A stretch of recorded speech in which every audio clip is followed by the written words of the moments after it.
Les enfants d'Israël ont marché en quittant l'Égypte pour aller à la terre promise dans un campement. Et nous avons vu que ce campement, ce n'était pas le langage d'abord de la Bible écrite. Dans la Bible écrite, il y en a. Mais nous avons vu que ce campement a été identifié par un langage de la première Bible de Dieu. Cette première Bible, c'est le zodiaque. Est-ce que la Bible a ça veut dire? Et nous avons vu que dans le zodiaque, alors que Dieu a identifié ce langage, nous avons vu que les enfants d'Israël devaient camper. Ils devaient camper. Campement veut dire entouré. Et nous avons vu que dans ce campement, ils étaient tout autour de la parole. Et nous avons vu que ce langage-là, du campement, où les enfants d'Israël devaient camper, nous avons vu que c'était un langage du zodiaque. Amen. Nous avons vu que ce langage-là, alors qu'ils étaient sortis pour quitter l'Égypte et aller à la terre promise, Dieu a divisé les 12 tribus. Nous avons vu que les 12 tribus, la manière dont Dieu les a représentés, il ne les a pas représentés dans le langage d'abord de la terre, mais il les a représentés dans le langage du zodiaque. Il a fait le regroupement de 12 tribus. Il a partagé ça par 3. Disons par 4. 3 tribus. 3 tribus. 3 tribus. Et 3 tribus. Et les 12 tribus, divisés par 4, ont donné 4 emblèmes. Amen. Les 4 emblèmes. Nous avons vu que c'était l'emblème du lion. Ça, c'était l'emblème du zodiaque. Deuxième emblème, c'est le bœuf. Troisième emblème, c'est l'homme. Troisième emblème, c'est l'aigle. Tout le monde est avec moi. Et nous avons vu que ces 4 figures, quand toi tu peux les regarder, par exemple quelqu'un qui vient pour la première fois, quand il va dans tous nos murs ici, il peut se poser une question. Mais ça c'est quel genre d'église? Est-ce que par ça c'est pas la magie qui se fait? Il y a une sœur qui m'a dit, pasteur, quand j'étais en train de lire pour la première fois, quand j'ai vu la pyramide en train de croiser, là au coin, je dis, ah! J'écoutais un autre prédicateur un jour comme ça, sur les coins de la rue. Il était en train de dire, qui vous voyez ça? Si vous voyez ça, c'est la magie. Voilà pourquoi moi je prêchais la parole. Vous devez être enseigné dans une véritable école. Et la véritable école, c'est pas une école de théologie. La véritable école, c'est une école prophétique. Voilà pourquoi les gens, s'ils n'ont pas un prophète, si le peuple est sans prophète, si le peuple est sans révélation, si le peuple est sans frère, la Bible dit que s'il n'y a pas de révélation, c'est un peuple sans frère. Quand vous allez regarder ça, frère, c'est comment tu fais d'abord. Verset que les noms de Jésus qui sont mis là-bas, c'est pour la prophète. Et là, vous allez regarder ça. Il y a quelqu'un d'autre qui dit que c'est comme le sang. Et pourquoi on a mis ça devant l'église? Qu'est-ce que cela signifie? Nous sommes dans l'école de Daniel. Écoutez très bien. Et nous devons regarder ça. Ah!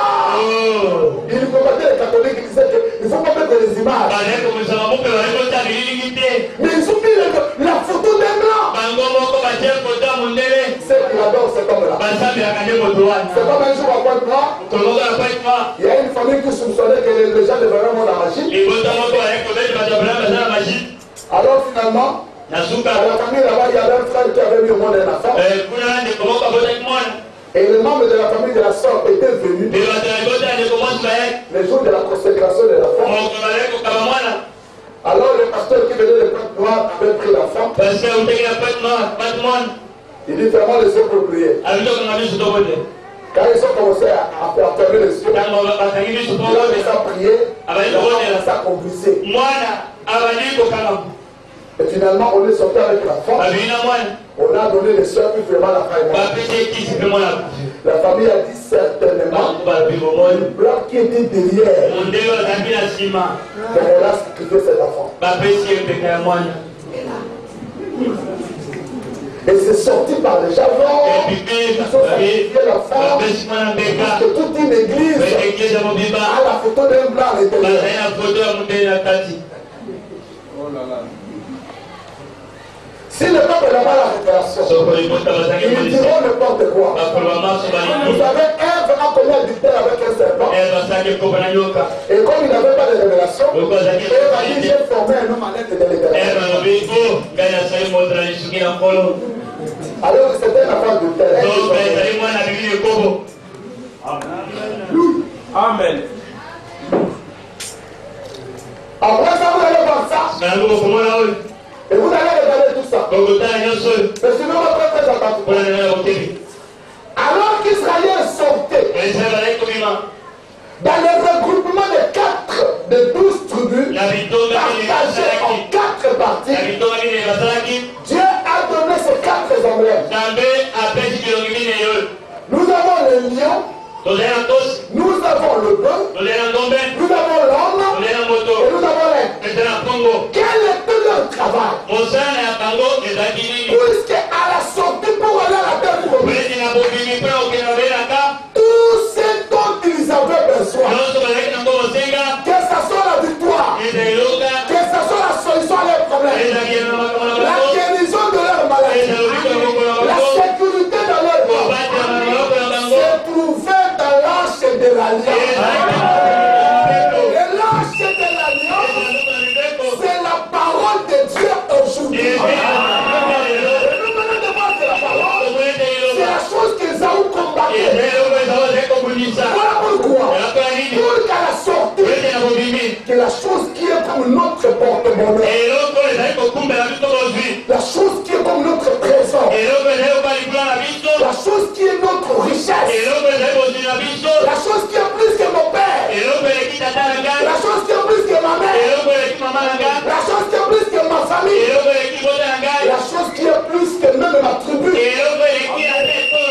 la chose qui est plus que ma femme, la chose qui est au-delà de mes enfants.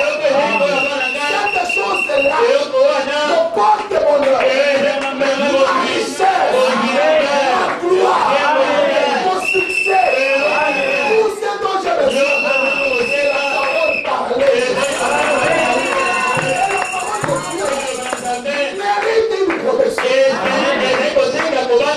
Parce que ça méritait une protection. Non pas qu'on peut voler la parole.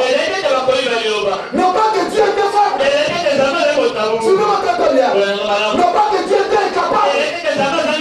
Mais qu'est-ce que Dieu voulait nous enseigner? Si la parole est votre trésor, si la parole est votre soutien, si la parole est votre mari, si la parole est le tout seul, vous devez être partie prenante de la parole. Pour que la parole devienne réellement un trésor, il faut que vous combattez pour ce trésor. Voilà pourquoi l'arche de l'alliance, à la sortie de sa valise, était au milieu. Et dans ce milieu-là, Dieu a fait ceci. Ce que vous voyez ici, je ne reprendrai pas le tout. Mais c'était comme ceci. Nous avons 4 tribus. Le centre, c'est la parole. La parole, c'est le Nous avons vu que le soleil, c'est le roi de toute lumière. On va encore expliquer les choses de vendredi là. Mais là, il y avait 4 tribus qui campaient.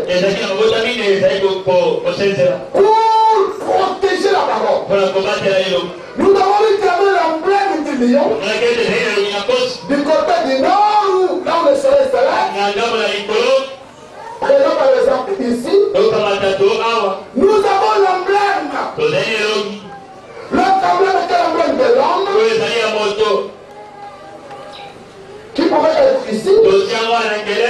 Et nous avons notre emblème. C'est l'emblème du bœuf qui était ici. Et nous avons l'emblème de l'aigle qui était ici. Et ces 4 campements mettaient l'arche à l'intérieur. Et chaque 3 tribus, ils avaient une tribu qui conduisait. C'était Ruben, c'était Ephraïm, c'était Dan, et une 4e tribu pour la cité. Ils étaient 4 tribus. Et les 4 tribus, Ruben, Ephraïm, Dan, et encore quoi? Judas. Les 4 tribus gardaient, chaque tribu gardait 2 tribus derrière. Quand nous allons faire Judas, c'est Judas qui était l'emblème majeur des 3 tribus.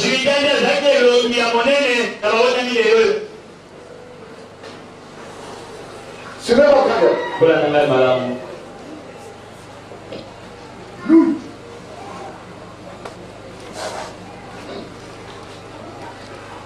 Nous avons vu qu'à l'est,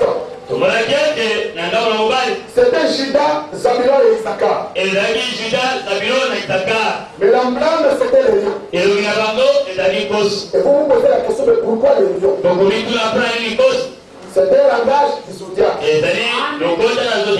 Suivez bien. Maintenant, nous sommes ici. Ça, c'est du côté de l'Est. Côté de l'Orient. Et maintenant, nous prenons du côté nord. Nous avions Dan, nous avions Aser, nous avions Nephtali. Mais pour eux tous, c'était Dan qui était l'emblème. Et c'était l'aigle. Et nous descendons du côté du sud. Nous avions Rida, nous avons Siméon, nous avons Gad. Mais l'emblème de l'entête, c'était Rida. Et l'emblème de Rida, c'était l'homme. Et nous avons le côté de l'ouest. Nous avions Benjamin, nous avions Ephraïm, et nous avions Manassé. Et l'emblème majeur, c'était Ephraïm. Et l'emblème d'Ephraïm, c'était un bœuf. Alors, dans ces campements, c'était l'ordre de la bataille. En d'autres termes, tous les enfants d'Israël qui étaient sous l'emblème de Judas travaillaient avec la puissance du lion de la tribu de Judas. À d'autres termes, quand ils se battaient, la victoire qu'ils remportaient pour protéger l'arche ne venait pas du naturel, mais ça venait dans le surnaturel. Quel était le surnaturel?